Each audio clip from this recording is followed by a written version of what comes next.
Il écoutait Adrien Rabiot quand tout d'un coup, Adrien Rabiot a dit ceci. Je lui conseillerais de venir à Marseille, oui, parce que Paul, c'est un joueur de talent. S'il retrouve toutes ses capacités physiques, qu'il est bien aussi dans sa tête, ça reste un top joueur. Je suis venu moi à Marseille parce que je crois en ce projet-là. Pour moi, le coach est un super coach. Donc, bien sûr que s'il y avait des joueurs du talent de Paul Pogba qui étaient intéressés par le fait de venir à Marseille, bien sûr que je lui en dirais que du positif. Si c'est ça la question, bien sûr que oui, je lui conseillerais parce que j'ai aussi envie de jouer avec les meilleurs joueurs. Bon ben voilà, il glisse ça avec le sourire. Johan, c'est pas totalement innocent parce que quand Adrien Rabiot, international de poids, titulaire indiscutable de l'équipe de France, je pense quand il est en forme, il n'y a pas de débat, c'est un cadre des Bleus, dit ça de Paul Pogba, ex-cadre, ex-coéquipier, qui cherche à rejouer, à retrouver un club, bah, c'est pas totalement neutre. Ah, mais moi j'y crois totalement. Déjà qu'ils pouvaient penser que Rabiot allait venir à Marseille. Et puis Marseille, c'est le lieu parfait pour les rédemptions, pour les rebonds, pour les résiliences, Marseille a besoin de ça. Et moi j'imagine le mariage parfait. Alors parce que Pogba en plus a besoin de se relancer, a besoin de, entre guillemets, de renaître, avec tout ce qu'il a vécu. Mais je verrais trop bien Marseille dans cette ville de passion, dans cette ville de ferveur, de chaleur, dans une saison en plus encore une fois où il y a vraiment qu'un match par semaine. Je pense que ce serait un alliage récupéré. Ce serait magnifique pour Marseille et pour l'OM de récupérer Pogba. Et Pogba en même temps à travers cette ville si chaleureuse, si chaude, si bouillante, si brûlante. Je trouve que ce serait un mariage absolument parfait. Les deux seraient gagnants. Cicatriser des blessures, cicatriser son âme, cicatriser son cœur, cicatriser son corps. Moi, franchement, et t'imagines en plus au milieu, Marseille, là, ça manque de caractère au milieu de terrain, même dans le groupe globalement. Parce que c'est vrai qu'il n'y a pas les clauses de l'an passé, il n'y a pas Gigot, il n'y a pas Lopez, il n'y a pas Mbemba, il n'y a pas Verretou. Et je trouve peut-être que ça manque un petit peu, comment dire. Mais ils ont été mis à la cave. Là, oui, c'est volontaire. Oui, mais quand je dis ils sont pas sur le terrain, disons, voilà, sur le terrain. Et là, je pense que c'est. Oui, moi je vous trouve. Monsieur, je trouve que vous mettez un petit peu haut des garçons. J'ai rien contre Gigot, mais enfin, ils l'ont laissé partir. Non, moi je te parlais vraiment là juste purement de défenseur de France, quoi. Oui, mais enfin, quand t'as que l'Agnac, à un moment, il y a un truc qui s'appelle un ballon, il faut quand même jouer un petit peu au foot. Et c'est pas contre Gigot, mais. Non, mais bien sûr. Et là, c'est parce que vous avez cité son nom, je veux dire. C'est pas moi le dirigeant de l'OM. S'ils ont décidé qu'eux ne jouent pas, vous pouvez les laisser partir. Non, mais je suis d'accord. À la limite, celui qui me pose le plus de problèmes, c'est un autre sujet, c'est Mbemba. Je trouve que la gestion de son cas, il y a un gros problème. Bref, parenthèse refermée. Je crois que tout le monde sera d'accord. Voilà, mais je trouve qu'au milieu, bon, attends, quand tu as Højbjerg et Rabiot, tu as un milieu qui, à mon avis, peut regarder dans les yeux à peu près n'importe lequel. Je pense qu'ils ont un problème plutôt ailleurs, dans d'autres secteurs. Maintenant, pour Pogba, dans un premier temps, je n'étais pas forcément d'accord, parce qu'en fait, j'envisageais Pogba maintenant, et je me dis, dans une saison, il va y avoir des attentes, etc. Mais Pogba, c'est pas avant mars. J'ai bien compris. La levée de sa suspension, la fin de sa suspension, pardon. Et je me dis, sur une fin de saison à Marseille, où il va rester quoi, 2 mois de compétition à peu près, où les jeux seront peut-être faits, où on va peut-être pas. Et si les jeux ne sont pas faits, vous perturbez le groupe. Non, mais je ne pense pas qu'on va le mettre tout de suite titulaire. On ne va pas mettre tout de suite une charge sur ses épaules. Par contre, en vue de la saison prochaine, il pourra arriver lancé, parce qu'il aura pris la température du club, parce qu'il serait fait à son nouvel environnement, il aurait quelques matchs dans les jambes, et ça lui permettrait de faire une saison complète, mais pas sur des parts arrêtées. Vous trouvez que c'est un match Pogba-Marseille, avec tout ce qu'il y a eu autour de Pogba, là, Marseille, est-ce qu'on est vraiment dans un univers qui fonctionne? Mais si... Parce que j'ai écouté un peu ces interviews, là, on a fait notamment au moment de la sortie de 4-0, voilà, avec Sa Majesté, on peut le dire. La caméra sur Greg, apparemment, la Majesté, c'est Émilie. Mais moi, je suis ravi que la Majesté, ce soit Émilie.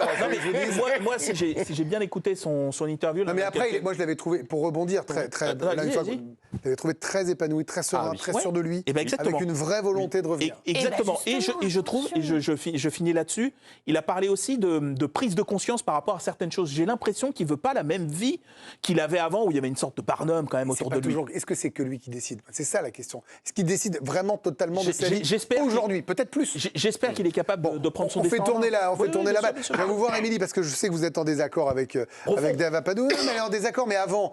je vais voir Djibril Cissé parce que je commence toujours par lui dès qu'il y a un truc OM. Alors j'ai essayé de changer un petit peu, mais Djibril, je pose la question. Est-ce que vous êtes excité par une possible arrivée de Paul Pogba à l'OM? Ça match carrément. Voilà. Pour moi, ça match carrément parce que Marseille a besoin. Parce que même si ça tourne, l'OM, ça restera toujours un club où on cherchera des problèmes là où il n'y en a pas. Oui. Donc, vaut mieux avoir beaucoup de bons joueurs plutôt que moins. Paul a besoin, parce qu'il faut qu'il se remette au niveau pour retrouver l'équipe de France. Et vous allez loin, vous êtes déjà dans l'optique du retour absolu. Oui. Donc, pour un joueur comme Paul Pogba, j'ai pas envie d'envisager pour lui d'être juste un bon joueur de Ligue 1. Non, j'ai envie de le remettre en équipe de France. Et je suis sûr que Didier Deschamps a exactement la même opinion que toi. Je pense que voilà, Didier a je pense qu'il a les mêmes idées. Et Paul a besoin de folie, d'être amené, d'être aimé, d'être adoré. Mais dans un vestiaire, vous amenez Pogba au mois de mars. Est-ce que vous pensez, vous qui avez connu les vestiaires, et on ne sait pas dans quelle situation ils seront. Est-ce que ce sera le feu? Est-ce que ce sera l'invité en fleuve tranquille? Ça peut être un élément plus perturbateur que bonificateur. Je sais pas. Après, franchement, j'ai un doute. Tu ramènes Paul Pogba qui bonifie. Quand même, dans le vestiaire. Tu ramènes pas... mais au mois de mars, dans un groupe où en fait l'OM c'est déjà tout feu, tout flamme. Enfin, on sait que même quand ça va pas, tu le disais, ça peut péter à tout moment. Tu le ramènes au mois de mars dans un groupe, tu sais pas dans quel état il sera. Tu ramènes Pogba dans une ville où va y avoir une attente folle par rapport à lui. Mais il a besoin de ça. Moi, j'espère qu'il a besoin, mais moi, je suis aussi inquiète pour lui. Alors attention, je le connais absolument pas, mais je me dis, la santé mentale, après l'année qui vient de passer, moi, je le verrais sur du football à Auxerre. Non mais non mais tu vois sur du mais il prend partout. Djibril, il faut trancher un moment. C'est ça d'avoir 17 au Pana. Sur du football confort. Non mais vraiment, le mec qui va pas retourner en équipe de France avec ça. Pourquoi pas? Non. Mais pourquoi pas? Non, mais là, on parle de Pogba. Pour moi, il peut jouer en D2, il pourra quand même retrouver l'équipe de France. Pour moi, c'est Pogba, il a un titre. Et là, il faut penser à lui, à son confort. C'est pas crédible, Émilie, ici. Et je sais bien que c'est pas crédible, mais à l'OM, pour moi, c'est c'est le mettre encore dans un bourbier sur une courte période. C'est pas le propre d'un champion. Pogba. Justement, un champion. Mais je sais, mais t'as raison. Blague à part en Ligue 1, je ne sais pas où je le vois, alors que je rêve de l'avoir en Ligue 1, mais je suis obligée de penser à lui et sa santé mentale. Par rapport à Paul Pogba, il y a évidemment la question de son physique, puisqu'on rappelle qu'avec sa suspension depuis septembre 2023, eh bien, il n'a pas joué. Aujourd'hui, si on prend la date d'aujourd'hui, le 22 novembre, ça fait 446 jours qu'il n'a pas joué. Et donc, il est suspendu. Autant que Djibril. Comment ça fait quand même.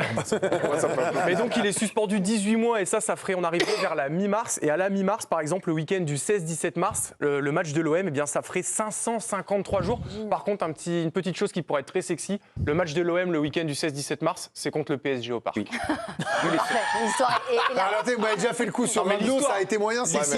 C'est fabuleux. En parlant de Rabiot, c'est pour ça. Il y a un homme qu'il ne faut pas sous-estimer à l'Olympique de Marseille qui sait se montrer très persuasif. C'est un certain Mehdi Benassia.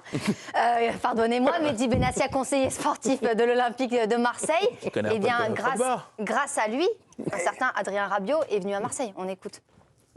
J'étais surpris, oui, au début, et je lui ai dit clairement. Il m'a exposé tout de suite le projet. On m'a fait comprendre que ça pouvait être une possibilité et que lui était très emballé par ça. Il m'a laissé réfléchir. J'étais de plus en plus convaincu. Et puis, voilà, ça s'est fait comme ça. Et le travail de Mehdi Benassia, encore salué par Pablo Longoria dans les colonnes du Corriere della Sera. Je dois admettre que le travail diplomatique de Benassia avec Adrien et sa mère a été formidable. Donc allez savoir si Mehdi Benassia a réussi à convaincre Adrien Rabiot, Véronique Rabiot, tout l'entourage, pourquoi pas Paul Pogba. D'ailleurs, les appels du pied qui se multiplient autour de Paul Pogba. Hier, il y avait Adil Rami qui lui a lancé un petit message. Ça va mon frérot. Écoute, les rumeurs disent que tu vas te diriger direction l'Olympique de Marseille. Alors j'ai envie de te dire que si c'est vrai, je suis très très très content. Cette équipe a besoin de caractère. Je serais tellement content de te voir à Marseille. Tiens-moi au courant et on se capte. Adil Rami, c'est une chose. Est-ce que vous, Djibril Cissé, vous allez participer à ce lobbying Pogba à l'OM? Franchement, on se connaît. Pas des masses. J'ai pas son contact directement. Je sais qu'on s'apprécie beaucoup. Enfin, moi, je l'apprécie. Je sais qu'il m'apprécie aussi. Mais il te regarde, là. Mais la caméra est sur vous, Djibril. Moi, j'aimerais le voir. J'aimerais le voir sous le maillot. Vous voulez lui laisser un message face caméra, là? Et attendez, bougez pas. Ah oui, il faut le Mettez faire, la caméra sur Djibril. déclaration. Djibril, vous parlez à Paul Pogba, silence. Paul, l'OM, c'est un bon club avec des bons supporters qui pourront t'amener à revenir à ton maximum. Donc, Viens. Voilà. Allez, dans un instant.